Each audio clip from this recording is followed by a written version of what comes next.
If you own a home, you really need to pay attention to what our next guest has to say. Author Renee Garrison has co-written a book with a simple but a very important message on how to turn your house into a home, and it's appropriately called Sweet Beams, and it brings up a song. Sweet beams are made of these. He's been singing that all day. I have. I love the title of your book. Thank you. It is a play on words, Sweet Dreams, which of course we encourage our children and our family all the time. Sweet Dreams. And this is not a book about beams and architecture, really. No, it is not. It is designed for people to enjoy their home. For years, I would haunt the bookstores looking for any kind of a gift book that I could give as a housewarming present. Often people give you a bottle of wine or a plant.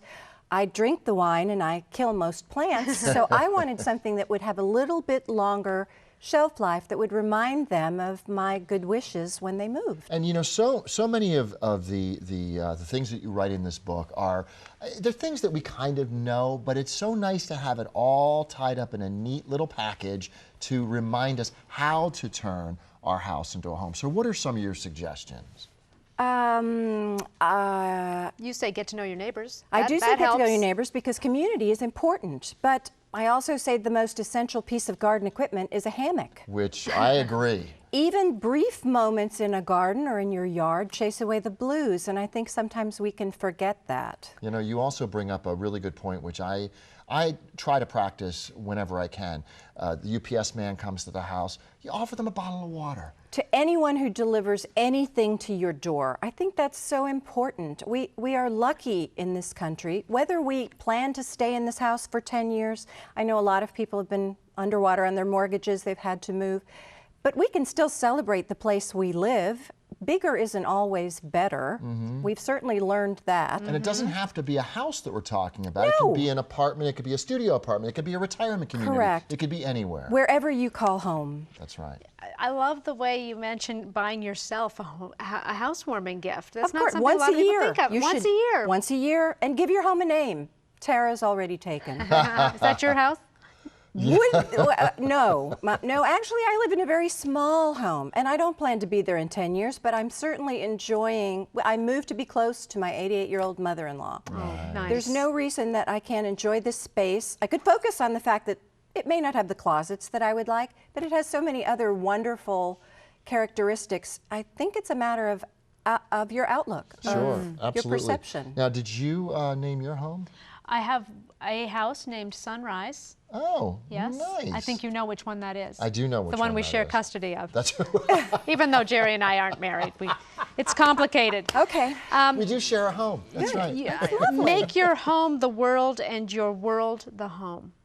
Explain that. I love that. You know, human beings need a peaceful place to shelter them. No one survives for very long with a pervasive sense of uneasiness. And I think that one of the major themes of this book is you really need to make the place that you come home to every night, where the people who live there are the ones who can see through you when you really don't want to be transparent. It's a place of respite. There are very few other, the workplace is not. Most of your growth and development happens at home. You know, when you shut that front door, it really should be your castle. It should be your domain. Exactly. And it should be your respite. I love that word. You wrote this with an architect, didn't you? Yes, I am the former architecture critic of the Tampa Tribune, and during my time there, I met Tom Shimlick. We collaborated on a series of articles for the paper, and we talked about common themes that kept coming up in happy homeowners. He was quite frustrated that many of the clients he worked with would spend hours debating where to put the toilet paper holder. And he said, they're missing the bigger point, how to enjoy your home. Wow. It's not really the location of the toilet paper holder. No. So we thought we'd write something that would encourage people to focus on what's really important, and that's how to enjoy the place where you live. Exactly. There's no place like home. Dorothy Thank said you, it Dorothy. best. Yes, exactly. Well, I got to tell you something very simple, but again, a very important message, and it's a sweet little book It called is. Sweet Beams. And Renee Garrison, thanks so much for being here. Thank you so you. much for having me. I'm just delighted to be here. Well, Thank good. It's a beautiful book. It really is. We'll be right back.